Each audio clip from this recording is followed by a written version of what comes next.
और नाई को बुलाकर कहा, नाई दे दे पूरे ब्रज में दोहाई। नाई ने कहा, मैया काय बात की? बोले, कह दिए करवट बदलवे को बिलुआ है। आज लाला ने करवट बदली है।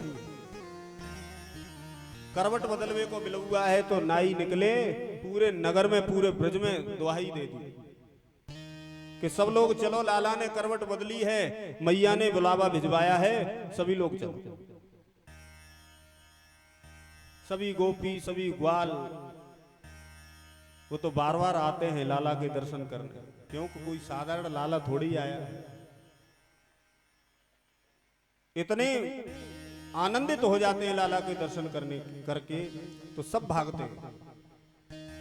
सभी आए, सभी गोपियां, मैया सभी बधावे में लगी। उस दिन मैया ने लाला के पालने को, पहले जब खेती का काम समाप्त हो जाता था तो बैलगाड़ी के पहिए निकाल करके किसान लोग उसको ऊपर टांग देते थे। बैलगाड़ी टंगी, वहीं उसी के नीचे मैया ने लाला का पालना रख दिया, उसी के नीचे बांध दिया। लाला आनंद से सो रहे हैं। इधर कंस का भेजा हुआ दैत्य आया, नाम है सक्टासुर। सक्टासुर आकर उसी गाड़ी पर, लाला ने देखा मामा जी आए हैं। बोली व्यास भगवान की जय। और ये हमारा स्वागत कर रहे हैं गिरीश चाचा जी, इसी गांव के नगला कोला के हैं। माल्यार्पण करके और हमें ये मुकुट पहना करके ठाकुर जी से बहुत बहुत आशीर्वाद की शुभकामनाएं। ठाकुर जी इनकी कृपा बना के रखें और इनके धन के भंडारे भरे रहे।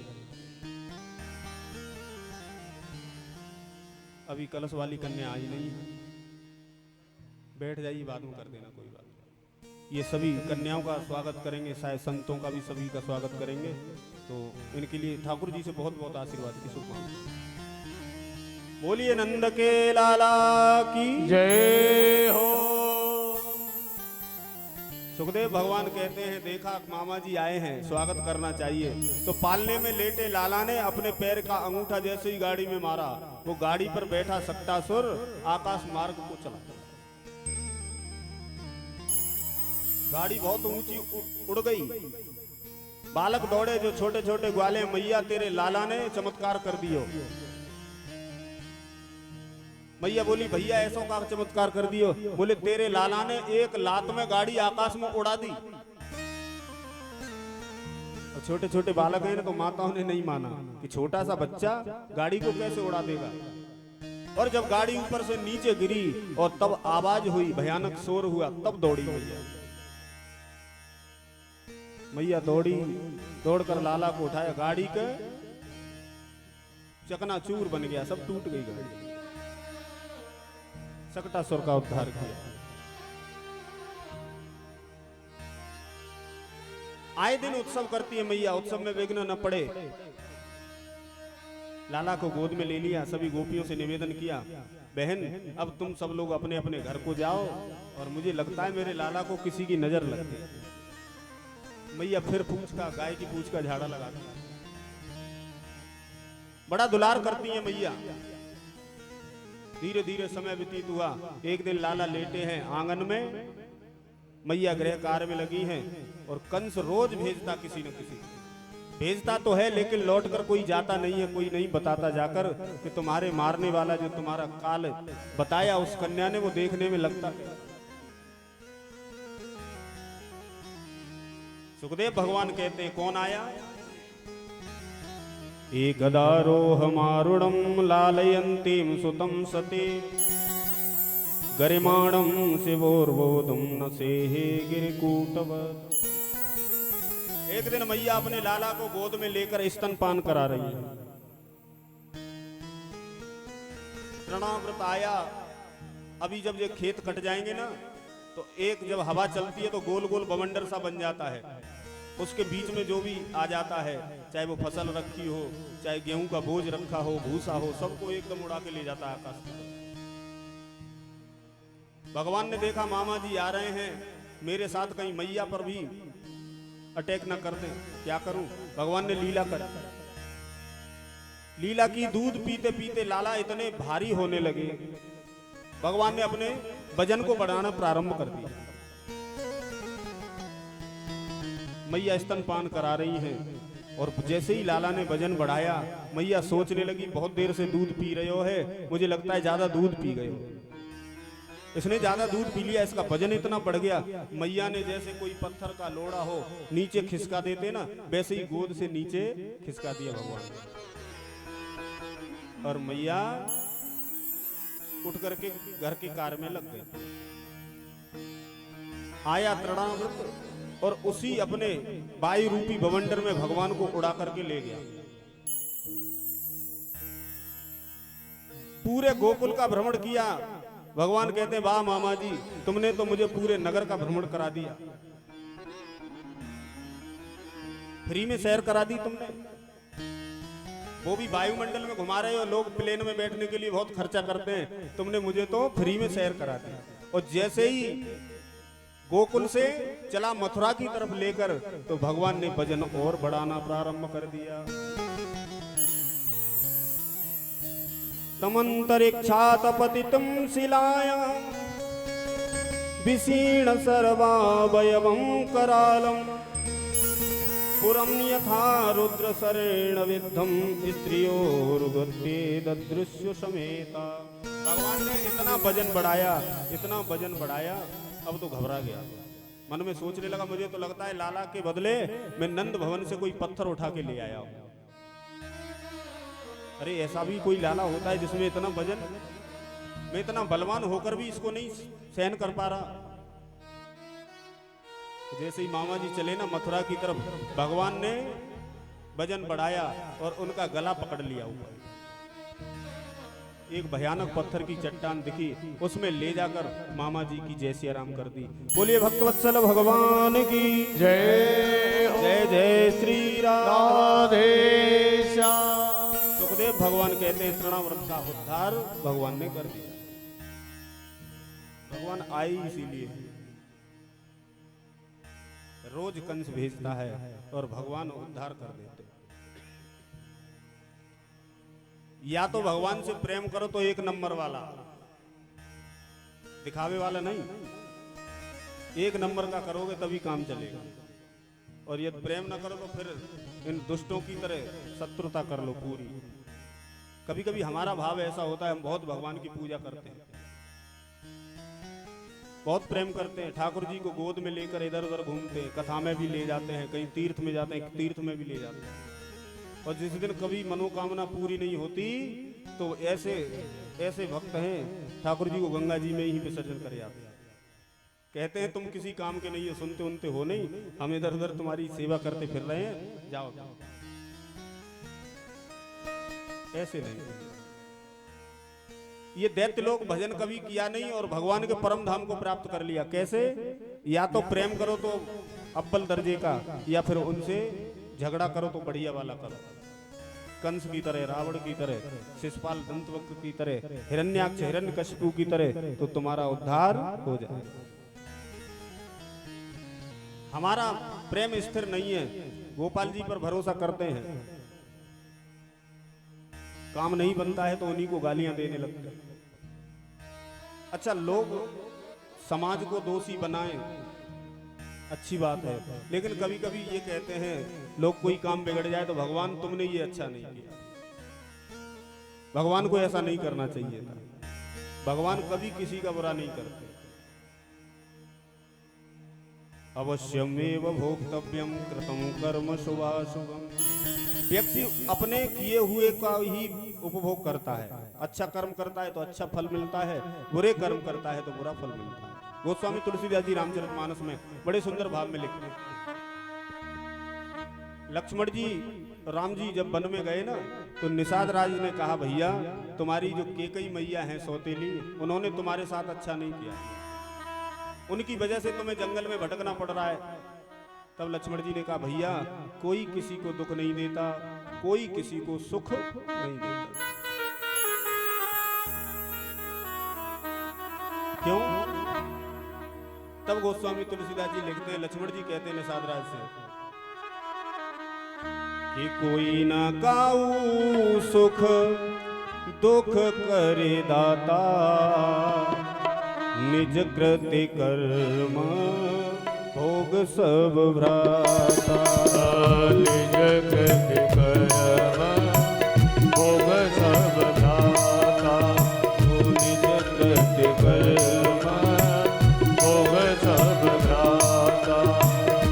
कर्म प्रधान विश्व करे राखा, कर्म प्रधान विश्व कर राखा।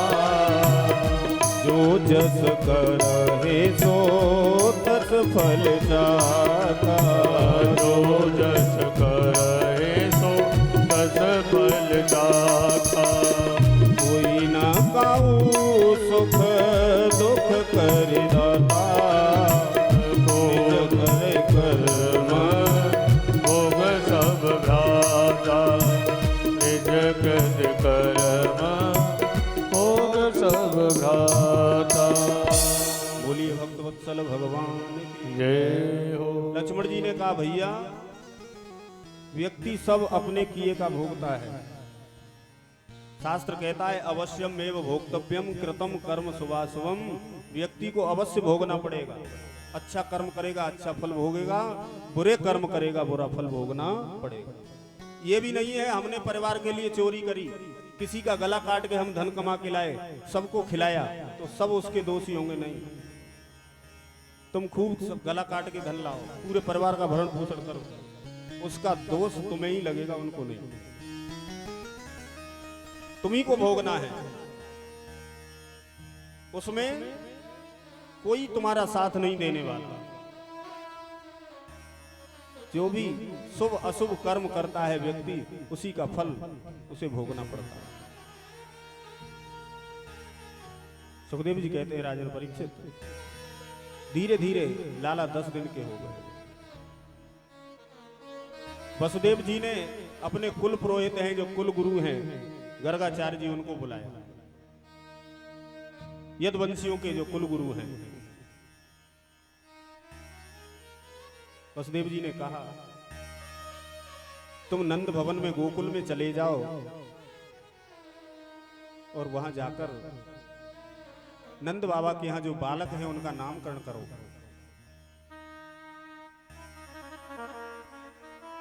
उनका नामकरण संस्कार करके आओ।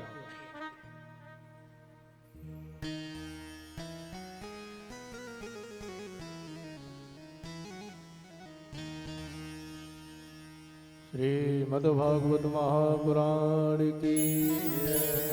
तो जब कहा वसुदेव जी ने गर्गाचार्य जी को बुलाकर, और ये भी समझा दिया कि चुपचाप जाना, पता न लगे किसी को। कंस को यदि मालूम पड़ गया तो उनको मरवा देगा। आज गर्ग मुनि को समझाकर भेज दिया।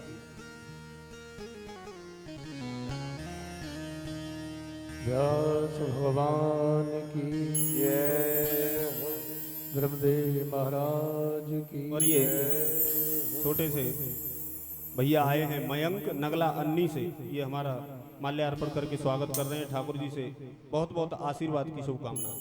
बोलिए भक्तवत्सल भगवान की जय हो। वसुदेव जी ने अपने कुलगुरु से कहा कि तुम जाना, किसी को पता न लगे। तो आज गर्गाचार्य जी कहां पहुंचे? गोकुल में। नंद भवन की तरफ जैसे ही नंद जी ने देखा ब्राह्मण देवता आ रहे हैं, दौड़ करके प्रणाम किया। प्रणाम करके कहा महाराज आप बड़े शुभ अवसर पर पधारे हो, हमारे लाला बहुत बड़े हो गए, उनका नामकरण अभी हुआ ही नहीं, आप हमारे लालाओं का नामकरण करो। गर्गाचार्य जी कहने लगे हम तो यदुवंशियों के गुरुजी हैं, कंस को कहीं पता लग गया तो हमें भी दंडित करेगा और तुम्हें भी दंडित करेगा। बोले महाराज कहीं एकांत में बैठ करके आप ये नामकरण संस्कार कर दीजिए। सुखदेव भगवान कहते हैं राजन परीक्षित, आज गौशाला में बाबा नंद और ब्राह्मण देवता को ले गए, सुंदर आसन लगाया। ब्राह्मण देवता ने कहा भैया इससे बढ़िया स्थान और कोई हो ही नहीं सकता। गौशाला से पवित्र स्थान हो ही नहीं सकता।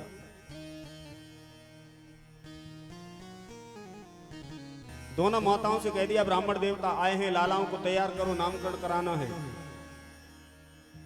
माताओं ने मन में विचार किया, माताओं का ये भाव रहता है, कोई संत महापुरुष आ जाएं, ब्राह्मण आ जाएं, तो या तो अपना हाथ दिखाएंगे या बेटे के बारे में पूछेंगे।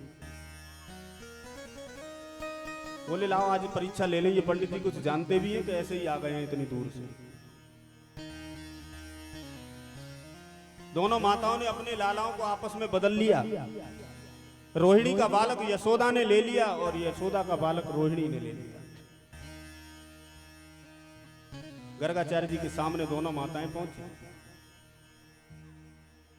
और जैसे ही रोहिणी ने, वो यशोदा मैया ने जो रोहिणी का बालक लिए हुए हैं गर्गाचार्य जी की गोद में दिया और कहा महाराज ये हमारा पुत्र है, इसका नाम बताओ। तो गर्गाचार्य जी बड़े पहुंचे हुए ब्राह्मण हैं, ब्रह्मनिष्ठ हैं, तुरंत बोले। सुखदेव जी कहते हैं अयम ही रोहिणी पुत्रो रमयन सुहृदो गुड़ई। मैया तू झूठ कहती है, ये तेरा पुत्र नहीं है। अयम ही रोहिणी पुत्रो, ये रोहिणी का बालक है। और तू पूछती है इसका नाम, तो नाम बताता हूं। आख्यायस्ते राम इति बलाधिक्यात बलम विधु। वैसे तो इसका नाम बलराम होगा, राम होगा, और इसमें बल की अधिकता होगी, इसलिए लोग इससे बलराम कहेंगे। बलाधिक्यात बलम विधु, इसमें बल की अधिकता होगी, इसलिए इसका नाम बलराम होगा। सोई मैया जान गई कि पंडित जी तो पहुंचे हुए हैं, तुरंत बता दिया अहम ही रोहिणी पुत्रो, ये तेरा बालक नहीं है यशोदा, ये तो रोहिणी का बालक, इसका नाम बलराम होगा। अब मैया ने अपने लाला को दिया जो रोहिणी की गोद में है। ब्राह्मण देवता इनके बारे में बताओ, इनका क्या नाम होगा। तो मैया पूछती हैं, ब्राह्मण देव कहते हैं बहूनि संति नामानि रूपाणि च सुतस्य तै। बहूनि संति नामानि, इनके एक नहीं अनेक नाम होंगे, बहुत नाम होंगे। बड़े जब होंगे और लीला करेंगे तो वैसे ही इनके नाम पढ़ते जाएंगे। नारायण समम गुणैहि, ये तो साक्षात नारायण के समान इनमें गुण है। कहना तो ये चाह रहे थे कि नारायण ही साक्षात आए हैं तुम्हारे। भगवान ने बोले, भगवान मन में सोचने लगे, इन्होंने कह दिया नारायण है तो मैया का जो वात्सल्य है खत्म हो जाएगा, वो वात्सल्य प्रेम मुझे नहीं मिलेगा। तो पंडित जी की मति में भ्रम उत्पन्न कर दिया। फिर पंडित जी से कहलवा दिया नारायण समम गुणई, नारायण के समान गुणवान होंगे और ये सबके मन को अपनी तरफ आकर्षित करेंगे, इसलिए इनका नाम होगा कृष्ण। दोनों लालाओं का नामकरण संस्कार किया ब्राह्मण देवता। नंद बाबा ने बहुत दक्षिणा दी। ब्राह्मण देवता से कहा महाराज प्रसाद ग्रहण करके जाइए। गर्गाचार्य जी बोले महाराज हम तो सोपाकी हैं, अपने हाथ से बनाते हैं, खाएंगे। तो बोले महाराज आप आदेश करो। ब्राह्मण देवता कहने लगे हम आज हमारा मन है कि खीर का प्रसाद ग्रहण करें। मैया ने चावल दूध दे दिए, ब्राह्मण देवता ने खीर बनाई और भोग लगाया। संत ब्राह्मण और सभी जो सदपुरुष होते हैं, जो भगवत भक्त होते हैं, वैष्णव होते हैं, भोजन बना करके ठाकुर जी का भोग जरूर लगाते हैं। जो माताएं वैष्णव होती हैं वो पूर्ण पवित्रता और शुद्धता के साथ में भोजन बनाकर पहले ठाकुर जी को भोग लगता है, जो भी इष्ट हैं उनको भोग लगाते हैं, फिर परिवार वाले प्रसाद ग्रहण करते हैं। आज जैसे ही भोग लगाया, प्रसाद बन के खीर का सामने रखा और ब्राह्मण देवता मंत्र बोलने लगे। तुदीयं वस्तु गोविंदम तुभ्यं एव समर्पयेत्, गृहाण समको भूत्वा प्रसीद परमेश्वरः। जैसे ही मंत्र बोला, नाभ्या आसीदन्तरिक्षं शीष्णोर्द्योः समवर्ततः, पदभ्याम भोग मृदिशः श्रोत्र तथा लोकान कल्पयन्न। जैसे ही भोग लगाया ठाकुर जी पालने में मैया ने लिटाए थे, पालने से लुढ़के और घुटने के बल चल के आए और जब ब्राह्मण देव का थाली में प्रसाद रखा था उसमें आकर भोग लगा दिया। मैया ने देखा इसने तो ब्राह्मण देवता की मेहनत पर पानी फेर दिया, प्रसाद तो झूठा कर दिया। मैया दौड़कर आई, लाला को उठाया, ब्राह्मण देव से हाथ जोड़ के निवेदन किया, महाराज छोटा बालक है, क्षमा करना, आप दोबारा प्रसाद बना लो, आप दोबारा प्रसाद बनाओ। ब्राह्मण देवता ने फिर प्रसाद बनाया, फिर भोजन मंत्र बोला, फिर ठाकुर जी आए। क्यों? भाव से बुला रहे हैं, भगवान का स्वभाव है।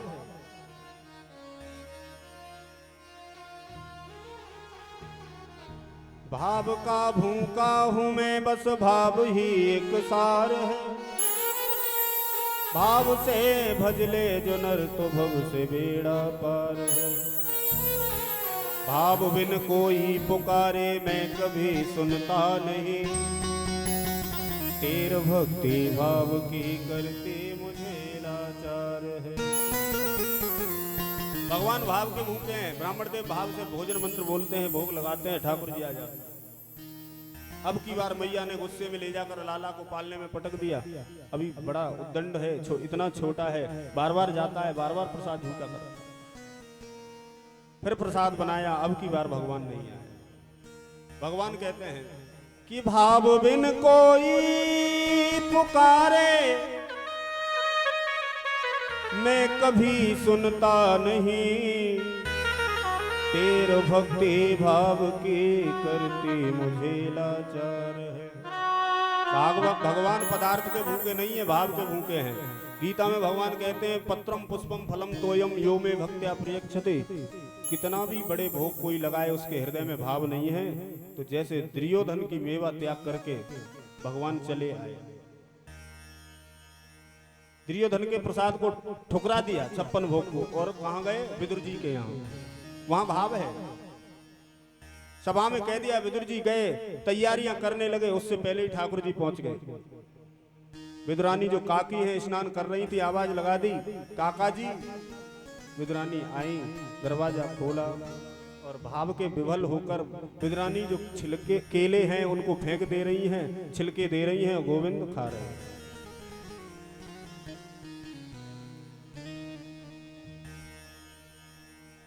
भगवान कहते मेरा पेट बस 2-3 ही बार भर पाया है। या तो विदुर के यहाँ छिलकों से, या सबरी के बेरों से, या फिर सुदामा के चावल।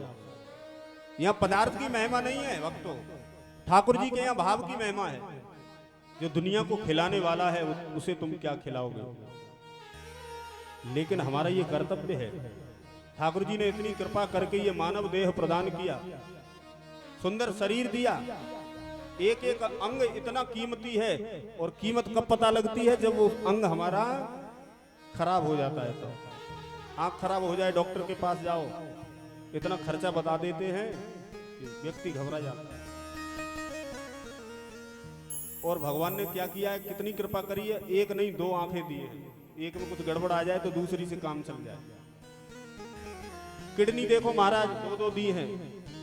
पूरे शरीर में जितने अंग हैं सब भगवान ने कितने कीमती और कितने डबल दे दिए। उसके बदले में हम क्या करते हैं? कुछ भी तो नहीं करते। सूर्य हमें रोशनी प्रदान करता है। हमारा ये धर्म है कि सूर्य को स्नान करके 1 लोटा जल चढ़ाएं। ये ऑक्सीजन हमें फ्री में मिल रही है ना, हवा चल रही है, ये वायु देवता प्रवाहित करते हैं, उनके लिए हम कुछ नहीं करते।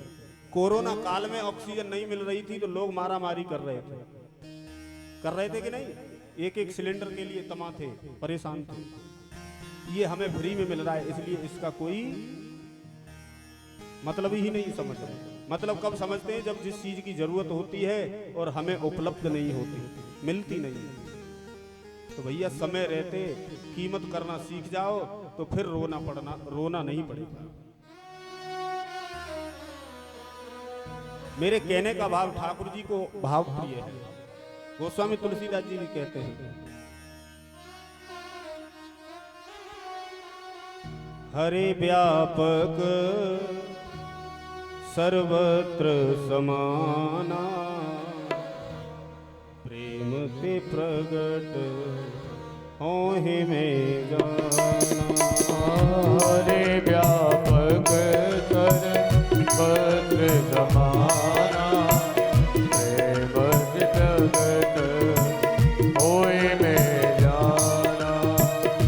हरि व्यापक सर्वत्र समाना, व्यापक सर्वत्र समाना, प्रेम ते प्रगट होहि में जाना। प्रेम ते प्रगट होए में जाना, प्रेम ते प्रगट होए में जाना। परमात्मा सर्वत्र व्याप्त है, हर व्यापक सर्वत्र समाना।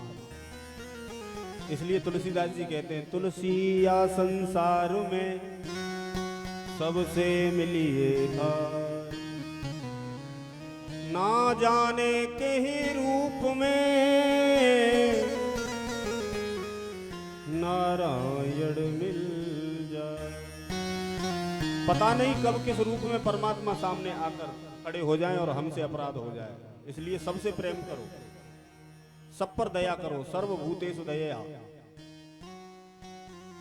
पर स्वार्थ करो, अपने लिए मत जियो। हमेशा अपना भला सोचना, दूसरे का बुरा सोचना, ये भाव नहीं होना चाहिए। प्रेम सबसे करना चाहिए। सुखदेव भगवान कहते हैं, आज नामकरण संस्कार हुआ, बहुत सा द्रव्य और दक्षिणा देकर पंडित जी को विदा किया। सुखदेव जी कहते हैं, लाला अब घुटनों के बल चलना प्रारंभ किए, नंद भवन में घूमते हैं। सुखदेव जी कहते हैं, राजन परीक्षित, आए दिन ब्रज में कोई न कोई उत्पात होता तो ये नंद 9 भाई हैं, सबने सलाह की कि इस स्थान को ही छोड़ दो, जहां हमारी संतान सुरक्षित नहीं है, ऐसे स्थान पर रहना नहीं चाहिए। सबने कहा, भैया कहां जाएंगे? तो किसी ने कहा, यमुना के किनारे एक बहुत सुंदर स्थान है। कौन सा स्थान है? वनम वृंदावनम नाम पसभ्य नवकाननम, गोप गोपी गवाम सेव्यम पुण्याभि तृणवीरुधम। बोले यमुना के किनारे बहुत सुंदर स्थान है, वनम वृंदावनम नाम, एक सुंदर वन है, काय का? तुलसी का। तुलसी का ही नाम वृंदा है, इसलिए उसका नाम वृंदावन। वनम वृंदावनम नाम पशभ्य नवकाननम। और भैया इतना सुंदर स्थान है, यमुना के किनारे है, इतनी हरी हरी घास खड़ी है, गोप गोपी गवाम सेव्यम, इतनी सुंदर घास दूरबा खड़ी है कि गायों की सेवा भली प्रकार कर सके। पुण्याभि तृणवीरुधम, यमुना का स्नान करने का अवसर मिलेगा। सबने अपनी अपनी गाड़ियों में माल भरा और सब उस स्थान को छोड़ करके वृंदावन में आए। आइए हम लोग सभी बैठे तन से यहीं रहेंगे, भजन के माध्यम से सभी लोग वृंदावन चलते हैं। अपने मन में बांके बिहारी जी की छवि को बसाइए, वृंदावन का दर्शन करिए। सभी लोग यहाँ तक है मेरी समझ में, वृंदावन तो सब जा ही चुके होंगे। यहाँ बैठे जो भक्त हैं, मुझे पता है मेरे गांव वाले तो हर सब वर्ष जाते हैं, सब जाते होंगे, और इधर के लोग सब ब्रजवासी ही हैं, सब जाते हैं। तो आइए वृंदावन चलते हैं।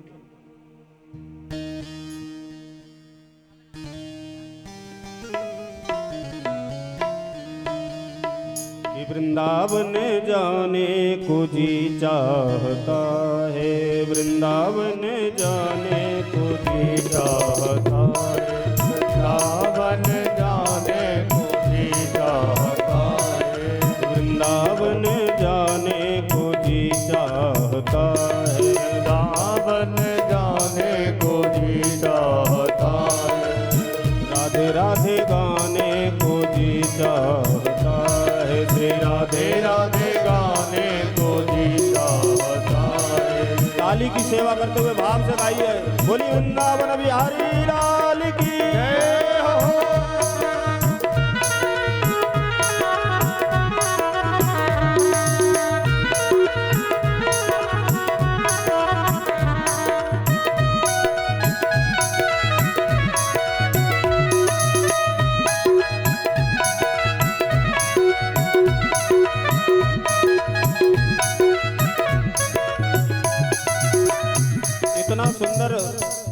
दृश्य है वृंदावन का, जो भी गए हैं सब जानते हैं। वृंदावन में बांके बिहारी, वृंदावन में बांके बिहारी, वृंदावन में बांके बिहारी, वृंदावन में बांके बिहारी, वृंदावन में बांके बिहारी, वृंदावन में बांके बिहारी, बांके बिहारी श्री राधिका प्यारी, बांके बिहारी श्री बांके बिहारी, बांके बिहारी श्री बांके बिहारी, बांके बिहारी श्री बांके बिहारी। इसलिए नैना लड़ाने को जी चाहता है, नैना लड़ाने को जी चाहता है, वृंदावन जाने को जी चाहता है, वृंदावन जाने को जी चाहता है। बोली वृंदावन धाम की जय हो। काली की सेवा करते हुए भाव सगाई हरि बोल।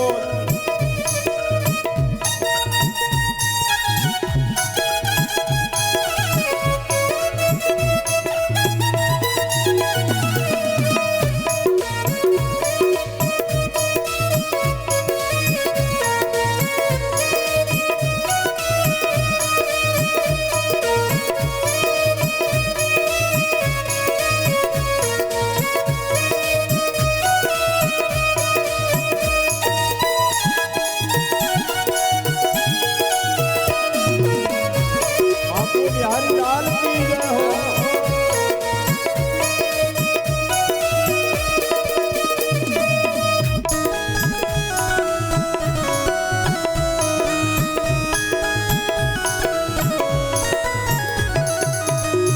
बांके बिहारी है और कौन है? वृंदावन में यमुना मैया, वृंदावन में यमुना मैया, वृंदावन में यमुना मैया, वृंदावन में यमुना मैया, यमुना मैया, यमुना मैया, यमुना मैया, यमुना मैया। गोता लगाने को जी चाहता है, गोता लगाने को जी चाहता, काली की सेवा करते हुए भाव से गाइए हरि गोता बोल। लगाने को जी चाहता, श्री राधे राधे गाने को जी चाहता है,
लाल की जय हो जय जय श्री राधे